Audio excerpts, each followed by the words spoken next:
I stood frozen in my own doorway, keys still in hand, staring at a stranger lounging on what should have been my couch. "Excuse me," I stammered, "but you're in my apartment."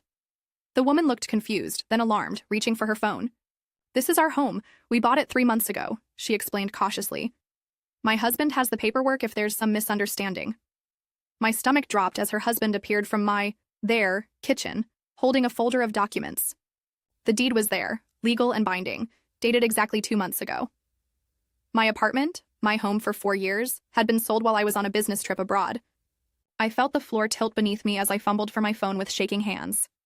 "Mom," I said when she answered, fighting to keep my voice steady, "why are there strangers living in my apartment?" There was a pause, then an airy laugh. "Oh, honey, we've been trying to reach you, but the time difference, you know how it is."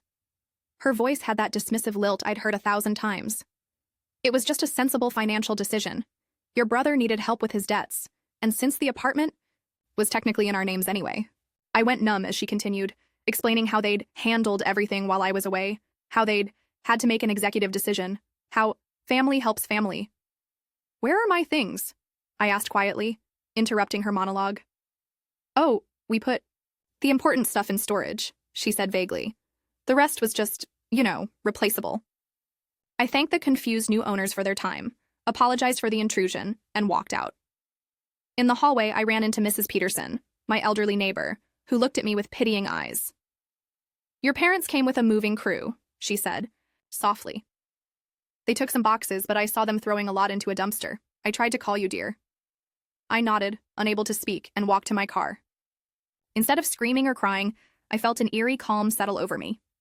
For the first time in my life, I saw my family with complete clarity, and they had no idea what was coming. Updated, I'm overwhelmed by your support and questions. Yes, the apartment was legally in my parents' names despite me paying for it, a tax strategy they insisted on. Many asked why I didn't immediately confront them. I had something better in mind. Has anyone else discovered their family isn't what they seemed? The apartment was supposed to be my independence milestone. After supporting my parents through temporary financial setbacks that somehow lasted my entire adult life, I'd finally saved enough for a down payment at 25. But Dad had suggested putting it in their names. Just for the tax benefits, he'd explained. "We'll transfer it to you once you're more established." Something about capital gains and property tax brackets that sounded plausible enough. I agreed because that's what I always did. Trust my family, help my family, sacrifice for my family. I'd paid every mortgage payment for 4 years while also covering my parents' property taxes, car payments, and emergency loans that appeared, with concerning regularity. Meanwhile, my brother Tyler, 34 and perpetually finding himself, received a constant flow of parental support. Art supplies for his ever-changing creative ventures, rent for studios he abandoned within months, plain. Tickets for inspirational trips to Burning Man or Bali. When I mentioned the disparity once, Mom looked wounded. "Your brother is an artist, sweetie. He needs freedom to create. You've always been the practical one. That's why we depend on you. The practical one, the responsible one, the boring one who always had savings, who always came through, who never complained about working 60-hour weeks while Tyler posted Instagram photos of sunrise yoga retreats funded by my overtime." For years, I accepted this role, believing that someday they'd see my contributions, appreciate my sacrifices. I'd been so naive. There had been warning signs, moments I'd dismissed or rationalized away. Like when my car broke down last year, and I asked to borrow Mom's for a week while mine was in the shop. "Oh, honey, we couldn't possibly," she'd said. "Your father needs it for his appointments." But when Tyler needed transportation for a gallery opportunity, 3 states away, they'd handed him the keys without hesitation, not mentioning that I was the one who made their car payments. Or the Christmas when I received a coffee mug that said "World's Okayest Daughter," while Tyler got a $3,000 MacBook for his digital art phase. Purchased, I later discovered, using my emergency credit card that I'd given them just for real emergencies. I'd always known they played favorites, but I'd told myself it was unintentional, that they didn't realize how it felt, that family loyalty mattered more than fairness. Now, sitting in a hotel room surrounded by the only possessions I had left, my suitcase of work clothes and my laptop, I couldn't maintain that fiction any longer. The boom moment came the next morning when I went to the storage facility my mother had vaguely mentioned. After 2 hours of searching and finally speaking with a manager, I confirmed no unit existed under my name, my parents' names, or my brother's name. They had lied. There was no storage unit. When I called to confront her, Mom's voice turned defensive. "We saved what seemed important," she insisted. "But honestly, Emma, it was mostly just thrift store furniture and those silly books you collect. Nothing valuable. Nothing valuable. My first edition Fitzgerald collection, inherited from my grandfather. My journals from the past decade. The quilt my grandmother had made for me before she died. The framed architectural drawings from my first major project. Apparently, none of it qualified as valuable to them. We needed to clear the apartment quickly for the sale, Dad explained when he got on the line. The buyers wanted immediate occupancy and the price was too good to pass up. You understand business decisions. I did understand business decisions. I also understood what happened next. Tyler called that evening, voice artificially bright. Hey sis, thanks for the help with my situation. Really saved my ass this time. In the background, I heard the distinctive sound of a high-end speaker system, one I recognized because I'd researched it for months before deciding I couldn't justify the expense. New stereo? I asked casually. Yeah. Dad helped me pick it out. Said I needed something nice after all the stress, you know? Oh, and I finally got that tattoo sleeve I've been planning. Cost a fortune, but totally worth it. The pieces clicked into place. They hadn't just sold my apartment in an emergency. They'd planned it. They'd waited until I was safely out of the country on a long-term project, unable to interfere. They'd calculated exactly how much they could get and how to spend it. And they'd thrown away my possessions, my history, my memories, like they were nothing. Because to them, I was nothing but a convenient resource to be tapped whenever Tyler needed. Bailing out. I learned the final piece from the real estate agent who'd handled the sale, whom I tracked down the next day. Your parents were very motivated sellers, she told me. They actually contacted us 2 months before the property went on the market, asking about potential valuations and the fastest timeline for a sale. 2 months before. While I was preparing for my business trip. While they were smiling and helping me pack. While they were promising to water my plants and check my mail. That night, sitting in my sterile hotel room, something inside me went still. The hurt and betrayal crystallized into something harder, colder, and infinitely more clear. I'd spent my life being the responsible one, the reliable one, the one who always gave without complaint. I'd been operating from a rule book about family, loyalty, and support, but I'd been the only one following those rules. I looked at my bank statements, adding up the money I'd given my parents over the years. The mortgage payments on their house, the car payments, the credit card bills, the loans that were never repaid. The total made me dizzy. I could have bought 3 apartments of my own with that money. And in return, they'd taken the one thing that was almost mine and sold it without a second thought. In that moment, something fundamental changed inside me. The guilt and obligation that had driven me for years simply evaporated. In its place was a cold, clear purpose. I wouldn't scream. I wouldn't beg. I wouldn't even argue. I would simply stop being their ATM, their safety net, their insurance policy against consequences. And I would do it so quietly, so methodically, that they wouldn't realize what was happening until it was too late. Updated. Thank you for all the supportive comments and advice. To clarify, yes, all the automatic payments were set up from my accounts. They never contributed a dime. Some asked if I confronted them that night. No. Strategic silence was more powerful. Would you have immediately revealed your plans, or played the long game like I did? The plan came to me fully formed, like a blueprint unfolding in my mind. First, I called my bank and canceled every automatic payment connected to my parents. Their mortgage, both car payments, utilities, subscription services, insurance premiums, everything. I removed myself as an authorized user on their credit cards and froze the emergency card I'd given them. It took less than an hour to dismantle the entire financial structure that had been supporting them for years. Next, I called my Aunt Marina, my father's older sister and the only family member, who had ever noticed the imbalance in our family dynamic. It finally happened, she said when I told her about the apartment.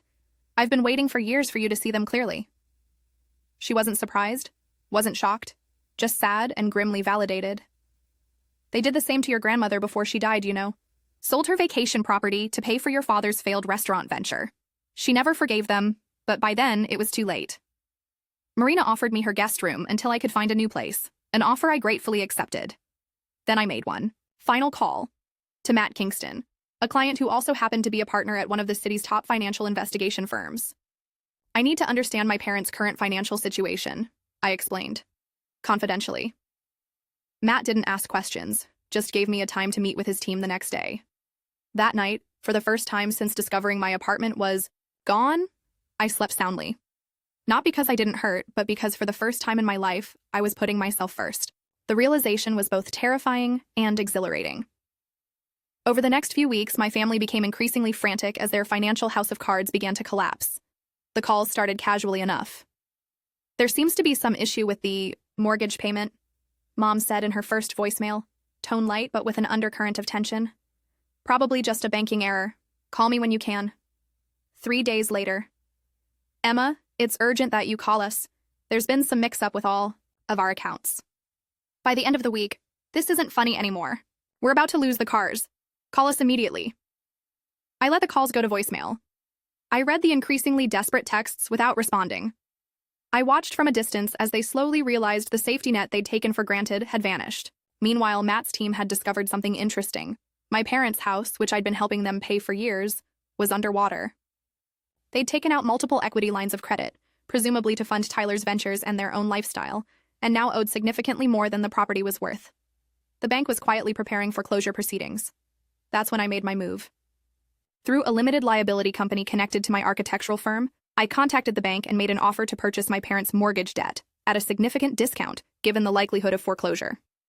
The bank, eager to get the non-performing loan off their books, agreed quickly.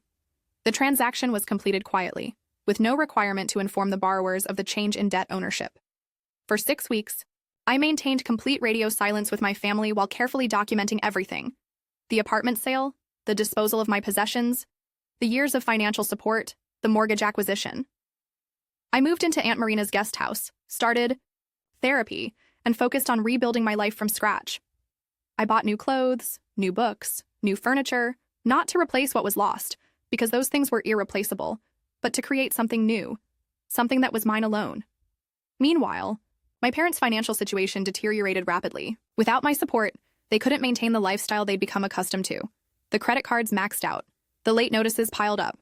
Tyler, suddenly cut off from his funding source, became increasingly panicked, sending me accusatory messages about abandoning the family and going through some kind of breakdown. Aunt Marina kept me updated on the family gossip. My parents were telling everyone that I'd had some sort of psychological crisis, that they were giving me space while I sorted through my issues. They'd even started a GoFundMe for family support, claiming financial hardship due to unexpected circumstances. The irony would have been amusing if it wasn't so infuriating. Throughout it all, I maintained my silence. I focused on my career, throwing myself into new projects and strengthening client relationships. I started running again, something I'd always enjoyed but never had time for while managing my family's emergencies. I made new friends who knew nothing about my past and therefore had no expectations for my future. Slowly, I rebuilt myself into someone stronger, someone who understood that love doesn't mean allowing yourself to be exploited. 3 months after the apartment sale, when my parents had exhausted all other options, when they'd borrowed from friends and extended family and still couldn't make ends meet, when they were precisely as desperate as I had been standing in that doorway staring at strangers in my home, that's when the certified letter arrived at their house. It was a formal notice of foreclosure proceedings, followed by an eviction. Notice giving them 30 days to vacate the property. But unlike a standard bank notice, this one included the name of the new property owner, Chrysalis Architecture LLC, my company. My signature was on the final page, clear and unmistakable. I wasn't there to see their reactions, but Aunt Marina was. She'd stopped by, coincidentally, just as they opened the letter. "Your father went white," she told me later. "Your mother started saying there must be some mistake. And Tyler," she laughed grimly, "Tyler started yelling that you couldn't do this to them, that it was their house, that it was illegal. They called me immediately, of course." For the first time in months, I answered. "Hello," I said calmly, as if we'd spoken yesterday, as if nothing had happened. There was a moment of shocked silence. Then they all started talking at once. Accusations, pleas, threats, confusion. "Is this some kind of joke?" my father finally demanded when the chaos subsided. "Because it's not funny, Emma. We're your parents. This is our home." "No," I replied, my voice level. "It's not a joke. It's a business decision. The property was a good investment opportunity, and since it's legally mine now, I get to decide what happens next." "You can't do this," my mother whispered. "We're family." "Family helps family," I agreed, echoing her words from months ago. "But it seems our definitions of help differ significantly. You helped yourself to my apartment and all my possessions without my consent. I'm helping you understand the consequences of that decision." Tyler started yelling again, something about betrayal and cruelty and how he'd never forgive me. I let him finish, then said quietly, "The apartment you sold was worth $450,000. My personal possessions that you threw away were worth approximately $30,000. The emotional value was incalculable. I've calculated that over the past 7 years, I've given this family $623,178 in direct financial support, not including gifts, meals, and other informal assistance.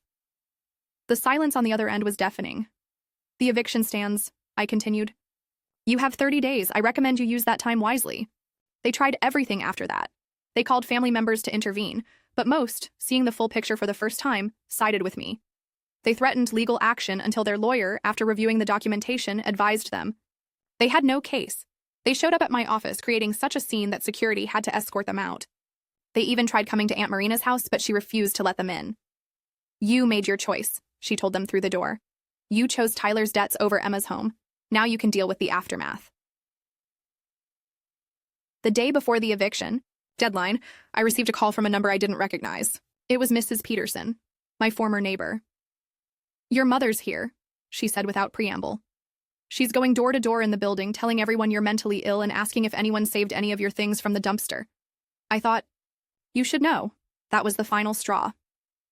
I called my lawyer and had a formal cease and desist letter delivered to my parents, citing harassment and defamation.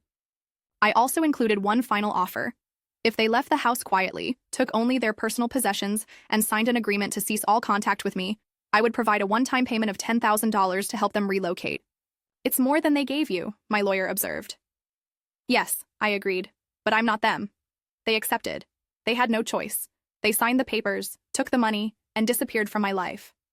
I heard through Aunt Marina that they'd moved to a small apartment in a neighboring state, that Tyler had finally gotten a job at a local art supply store, that they'd told extended family they were taking a break from city life. No mention of the eviction, the foreclosure, the years of financial exploitation. But their silence was fine with me.